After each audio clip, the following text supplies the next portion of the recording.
ಸ್ಮಶಾನವನ್ನು ಶೋಧಿಸಿದೆ, ಎಲ್ಲೂ ಭಕ್ತರು ಸಾಯಲಿಲ್ಲ. ಭಸ್ಮ ಸಿಗಲಿಲ್ಲ. ಭಸ್ಮ ಸಿಗಲಿಲ್ಲ ಎಂಬ ಕಾರಣಕ್ಕಾಗಿ ಅಳುತ್ತಾ ಇಲ್ಲಿವರೆಗಾಗಿ ಓಡಾಡಿ ಬಂದಂತಹ ನೀನು ಒಂದು ಸಂಕಲ್ಪವನ್ನು ಮಾಡಿದ್ದೇವೆ. ಏನದು? ಮಾಡುವ ಕಾರ್ಯದಲ್ಲಿ ಚ್ಯುತಿ ಉಂಟಾದದ್ರಿಂದ ಇನ್ನು ಮುಂದೆ ನಾನು ಬದುಕಿರುವ ಕಾರಣಕ್ಕಾಗಿ ಸಾಯುವುದಕ್ಕೆ ಬರವನ್ನು ಕಟ್ತಾ ಇದ್ದೇನೆ.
ಈ ರೀತಿಯಾದಂತಹ ಸಂಕಲ್ಪಕ್ಕೆ ಹಣ ಮಾಡುವುದು ಬೇಡ. ನಾನೇನು ಬದುಕುವುದಿಲ್ಲ. ಕೇವಲ ಅಪ್ಪನ ಕಾರ್ಯವನ್ನು ಮಾಡುವುದು.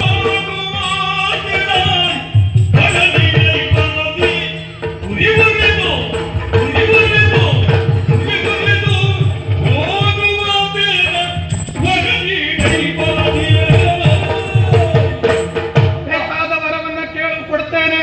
ನನಗಾಗಿ ಅಲ್ಲ, ನಿನಗಾಗಿ ಕೇಳುತ್ತಿರುವಂತಹ ಭಸ್ಮ ಸಿಗಲಿಲ್ಲ. ಬೇಕಾದವರಿಗೆಲ್ಲ ಕೊಡುವುದಕ್ಕೆ ನಾನಿದ್ದೇನೆ. ಕೇಳಿದ ಮಗನಿಗೆ ಕೊಡದೇ ಇರ್ತೇನೆ.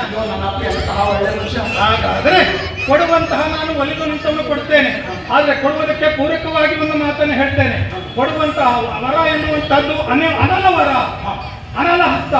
ಈ ಅನಲ ಹಸ್ತವನ್ನು ಪಡೆದು ಅಪ್ಪನಿಗಾಗಿ ತೆಗಿಬೇಕು. ಲೋಕ ಕಂಟಕನಾಗಬಾರದು. ಲೋಕ ಕಲ್ಯಾಣಕ್ಕೂ ಪೂರಕವಾಗಿ ಉಪಯೋಗಿಸಿದೆ ಅಂತ ಆದ್ರೆ ಕೊಡ್ತೇನೆ.